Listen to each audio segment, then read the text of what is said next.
Brooklyn Nine-Nine is an American police procedural comedy television series directed by Dan Gore and Michael Schur that aired on Fox and then later NBC. The show aired from September 17th, 2013 to September 16th, 2021 for 8 seasons, 153 episodes, or 53 hours. Considering I've seen the show 7 times, and right now I'm working on my 8th, that reveals quite a bit about my free time. I mean, you can do the math. The show is produced as a single-camera comedy. In this setup, each of the various shots and camera angles are taken using the same camera or multiple cameras that are pointed in the same direction. A few other sitcoms are filmed using this method, like The Office. There are 9 main characters: Detective Jake Peralta, played by Andy Samberg; Detective Amy Santiago, played by Melissa Fumero; Sergeant Terry Jefford, played by Terry Crews; Detective Charles Boyle, played by Joe Latruglio; Captain Raymond Holt, played by Andre Braher; and Gino Linetti, played by Chelsea Peretti.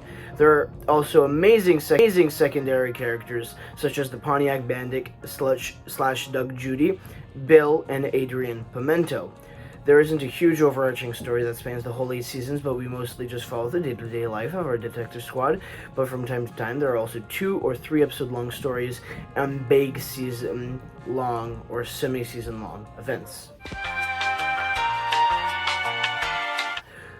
The show performed very well critically, getting a 95% on Rotten Tomatoes and an 8.4 stars on IMDb, with a few episodes considered the best in the series, such as Season 5, Episode 14, titled The Box, where Jake and Holt spend all night interrogating a suspect, with 9.4 stars, or Season 8, Episode 10, titled The Last Day Part 2, the grand finale to the series, which also had 9.4 stars.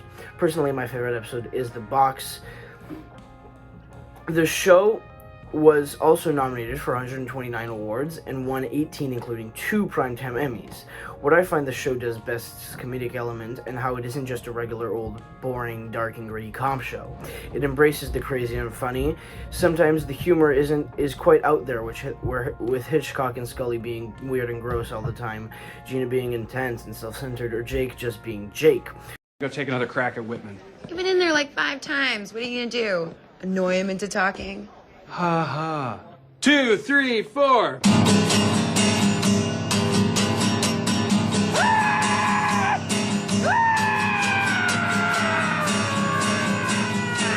Didn't work.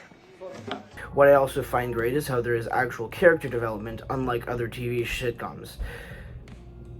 Friends, seriously. Who the fuck likes Friends? There was a French-Canadian adaptation to the series titled Escouade 99 that debuted on the Quebec streaming platform Club Illico in 2020. Set in Quebec City, Escouade 99 had a budget of $4 million for the first season of the series, which is approximately the same budget as a single episode of Brooklyn Nine-Nine. I tried it and it's seriously terrible. I hate it like a lot.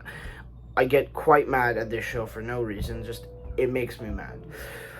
And there were also a few memes that came out of Brooklyn Nine-Nine, such as the "ooh self-burn, those are rare."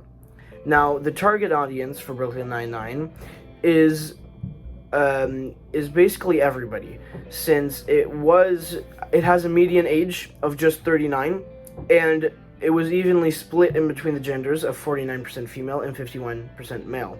All in all, I really do love this show. I think it's one of the best out there, one of the best sitcoms, unlike Friends, and it performed very well critically. It made a lot of money, and I really do love this show. I think it's great.